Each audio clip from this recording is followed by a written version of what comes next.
Yemen and Oman are countries that are both located on the Arabian Peninsula. They have many cultural similarities and share geographic borders. However, their development has stark differences. Oman has become a very stable and prosperous state and has a high standard of living, while also displaying significant regional influence. Yemen, on the other hand, has been suffering from economic, political, and humanitarian crises for many years now, causing it to become one of the poorest and most vulnerable countries in the world. Political instability is a major problem that Yemen is facing, of which the civil war is the most significant. It first started in 2014 and is still ongoing. It began in late September when the capital city of Sana'a was taken over by Houthi forces, and later on, the government was taken over by the Houthis as well. They were backed by the former President Ali Abdullah Saleh, and this whole conflict led to a military intervention by the Yemeni government forces under President Abdrabbu Mansur Hadi and the Saudi-led coalition. The goal of this coalition, which consisted mainly of Saudi Arabia and UAE, was to restore Hadi's government and decrease the influence of Iran in this region. But with time, the war has only worsened, leading to substantial human suffering and the loss of life and instability in the region. It is reported that 4.5 million people have been displaced, whereas 24.1 million people, which is 80% of the total population, are in dire need of humanitarian aid. 4 out of every 5 Yemenis are facing poverty. There is increasing poverty and hunger in the country. Responsible parties have failed to reach an agreement regarding the policies that would stabilize the state. There is rising inflation, civil servants are not paid their salaries on time, and basic services are unavailable, leaving people unable to fulfill their needs. The prices of staple foods have increased by 45%, and the Yemeni rial continues to be devalued, making it difficult for families to purchase items of their need. Surveys have been conducted since the start of the conflict, which have revealed that lack of schooling and proper sanitation were the 2 most significant aspects of poverty, which were being faced by more than 70% of the population. This was more common in rural than urban areas, 89 and 67% respectively. Consequently, families are having to choose between food and education for their children, which has led to early marriage and school dropouts. A recent study revealed that 15% of the surveyed households do not have access to basic necessities such as water, fuel, and medication. Corruption is a rampant problem in Yemen. The war has intensified the pre-existing corruption in the country and has allowed the accumulation of immense wealth for new power brokers and networks, which were previously not as powerful. Corruption is most significantly affecting the aid that is provided by other nations. It is reduced because there is corruption within the Yemeni government, the Houthi forces, and the NGOs that siphon off millions through ghost shipments and often just blatant theft. Corruption is so widespread that it is believed that very few medical centers are operating and struggling with the lack of sufficient medicines, workers, supplies, clean water, and fuel, even though there are millions being provided for their proper functioning. Religion is not the primary force behind the conflict that is taking place in Yemen. However, the involved groups do differ in religious identities, naturally making religion a major factor in how this conflict is seen and understood by observers. Sunni Muslims make up 65% of the Yemeni population, whereas Zaydi Shia Muslims make up 35%. The Houthi rebels that are backed by Iran are Zaydi Shia, whereas the Saudi-led coalition is Sunni Muslims.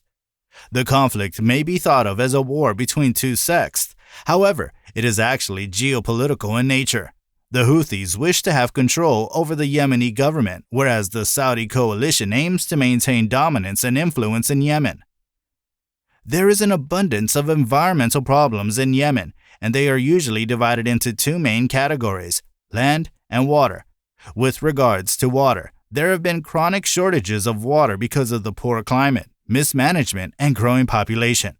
The quality of water is also very poor and has led to the spread of many waterborne illnesses in the country too. Speaking of the land problems in Yemen, there is overgrazing of pasture land, soil erosion, and desertification. The agricultural lands have undergone severe degradation, and there has been a huge decline in soil quality. A major role in making Oman the prosperous state that it is today was played by Sultan Qaboos bin Said bin Taimur, the late Sultan of Oman. He ruled Oman for almost half a century, from July 23, 1970 until his death on January 10, 2020. He came into power at the age of 29 after a coup against his father.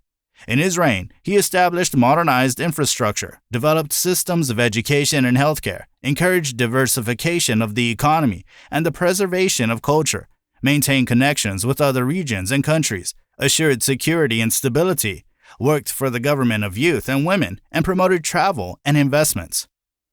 Oman has made continuous efforts to minimize its dependence on oil and gas, and the non-oil export sector a key focus, displaying the country's commitment to sustainable economic development. The non-oil export sector includes a range of industries such as manufacturing, services, and agriculture. The government of Oman has taken many initiatives for the support of non-oil exports, allowing for the growth of other sectors including minerals, petrochemicals, and minerals. In addition to that, the government has made efforts in order to strengthen trade partnerships internationally and explore other markets that will promote the export of non-oil products. This has allowed to create more employment opportunities, economic resilience, and long-term stability. Oman has a rich cultural heritage, and the Omani handicrafts are a testament to that. They date back centuries, and they haven't only served as functional objects, but are also a means of celebrating Oman's unique cultural identity. Uniquely designed silver jewelry is one of the most iconic Omani handcrafts that is made in a way that reflects Omani traditions and other cultures that were introduced here over the centuries. Another aspect is pottery and ceramics that blend both function and form. It not only serves utilitarian purposes, but also shows the beautiful Omani way of life where tradition meets modern living. Apart from jewelry and pottery, the unique culture also includes woven textiles, woodwork, and the uniquely crafted traditional daggers known as khanjars. These handcrafts are not just a source of aesthetic appreciation, but also boost local economies and provide livelihoods for artisans. Education has always been of the utmost importance in Oman. Oman has worked to ensure the current generation is equipped with the latest and most innovative knowledge that will allow it to be competent in the economic world and contribute positively to the development of the nation. Oman has focused on expanding the education infrastructure, building new schools and universities, and updating the existing facilities. The government has introduced a modern curriculum that is in line with international standards, focusing on Arabic, English, math, science, and technology. They have developed programs to train teachers and hire qualified ones. In order to promote higher education, it has expanded private universities and promoted international partnerships. It has developed institutes for special needs children and literacy programs for adult education.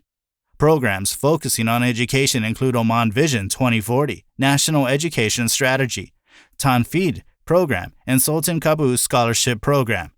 As a result of sustained efforts for improving education, there are now higher literacy and enrollment rates and improved performance in international assessments. Oman has made efforts to expand and promote tourism in the country. It has expanded the Muscat International Airport and built new airports in Duqm and Sohar, developed luxury resorts such as Six Senses and boutique hotels like the Al Bustan Palace. It has established cultural tourism in forts and museums and adventure tourism such as diving and rock climbing. It has established training programs for tourism professionals and ensured the preservation of the environment and safe tourist practices. Some activities include beach activities, desert safari, caving, visiting markets, museums, and forts. Initiatives to improve tourism include Oman Tourism Strategy 2040, Oman Convention and Exhibition Center, and Muscat Tourism Development Company. To conclude, the ongoing conflict and political instability has severely damaged the economy and living conditions in Yemen, whereas the visionary leadership and the continuous government efforts in Oman have made it into a flourishing state. If you enjoyed watching this video, then hit the like button, subscribe to the channel, and don't forget to ring the bell icon so you always stay updated about upcoming videos. See you in the next one.